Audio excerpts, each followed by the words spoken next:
Welcome to the first video on my short series on mastering beatmaking with the SP-404 Mark II. In this video, we're going to be covering connections and the general interface. So, as far as connections go, you have 1/4-inch cables in the back for input and output, and you have a USB connection in the back as well that you can connect directly to your computer to optimize your workflow that way. On the front of the machine, we have headphones, so we have 1/4-inch and the regular size, which is super convenient. We also have a mic and guitar input, 1/4-inch, and you can adjust the gain if the volume's too low or vice versa. Other than that, we have the SD card on the side, so you can kind of eject it.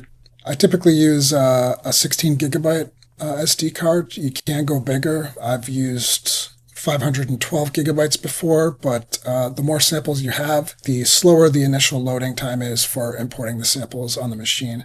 After the initial load, it seems to load just fine quickly. Yeah, so that's pretty much everything for the connections. The interface itself, here on the top left, you have the volume control. The following knobs here are the 3 controls that control the parameters of the effects that you want to use. Each effect has its own parameters, and you can basically control those parameters with those knobs. Moving down to the side of the screen here, you have a filter drive, resonator, delay, isolator, which is essentially an EQ, a DJ effects looper, which is more for live performances, and your MFX, which is basically all the effects on the machine. I find that these effects are mostly used in live performances. If you're doing beat sets and stuff like that, you can kind of trigger effects on your beat on the fly, but you can also use them for production purposes as well. Moving down, you have your pattern sequencer title here. You can see pattern select, pattern edit, and your record settings. These are primarily for the sequencer, which I will go through in more detail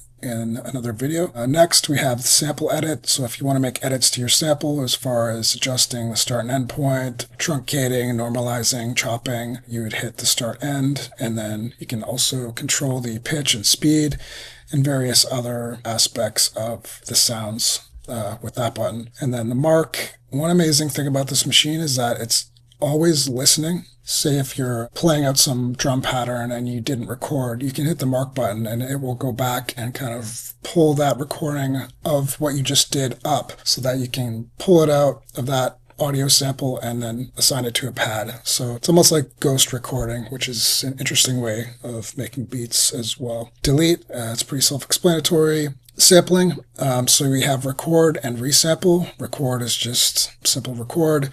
Resample is kind of when you want to combine pads or combine sounds and resample those onto a new pad, you would use the resample. Moving over to sample mode, we have BPM sync, which is great if you have a lot of loops that you want to sync to a BPM. You can hit BPM sync and it will stretch that loop out or contract that loop to match the BPM that you have set. Gate, so that is if you want to trigger samples as you hold the pad down or tap the pad and let go, it'll play the whole sound. Loop just loops whatever sound you have.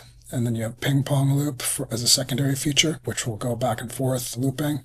Reverse just reverses the sample. And roll, I believe, is related to drum rolls and stuff like that. I don't use that very often, but it's good to have. Exit, so if you want to stop any sounds that are playing and everything's getting out of control, you can kind of hit shift exit and it will stop everything from playing altogether. Copy, you want to copy patterns or copy pads, you can use copy remain. Basically allows you to select the pad that you want to focus on by hitting remain and tapping a pad. Then finally, we have the banks. So these are banks A through J, and each bank holds 16 pads. So there's a lot of space for sounds that you want to work with. Shift is basically if you want to access all of the secondary functions on the machine, you would hold shift and then tap to trigger those secondary parameters. Moving down, we have the pads. So we have 1 through 16. These basically hold your various samples, the primary area where you work when making beats. Bus effects, so essentially you can think of these almost like plugins. So you can kind of set effects on various buses. So you can say scatter effect and then downer for the next. So These are basically scatter plugin and downer plugin, if you want to think of it like that, and you can assign those to pads. You can assign bank A to bus 1 and bank B to bus 2, or whatever combination you want to work with. External source. So if you want to sample from an external source, whether it be like a vinyl record player or USB or even through the input in the front, you would hit external source to kind of listen for those sounds and then record those in via recording. Subpad, this has a couple of different uses. If you have a pattern chain setup, which I'll cover later, you can hit subpad to play that pattern. If you hit shift in subpad, you'll go into your projects, so you can kind of select your projects. There's 16 projects that are available, but within each project, there's all of these pad banks. So there's a lot of space there. For the secondary features, which are labeled below each one of the pads here, 1 through 16, they have very specific uses. So fixed velocity here is if you want the pads to trigger at the same volume each time, you would hit that. 16 velocity is basically if you want to trigger a sample at different velocities. So here we have 1 through 127. So 1 is very low, 127 is the highest volume. This is really good for hi-hats. So if you want a low hi-hat and then a higher volume hi-hat, you can kind of use pads to control that as you're recording. Q, I'm not too sure about.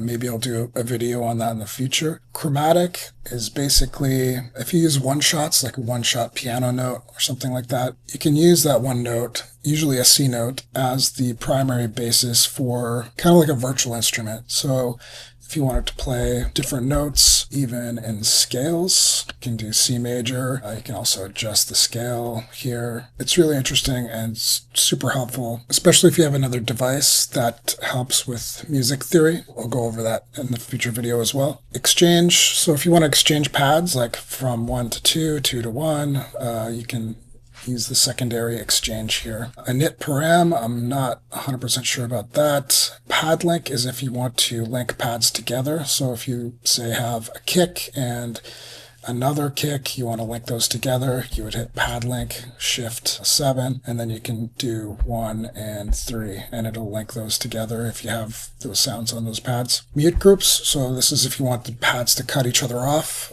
kind of like the way the MPC does. You can do that here. I'll cover that as well in the future video. Metronome, so different metronome settings, on and off.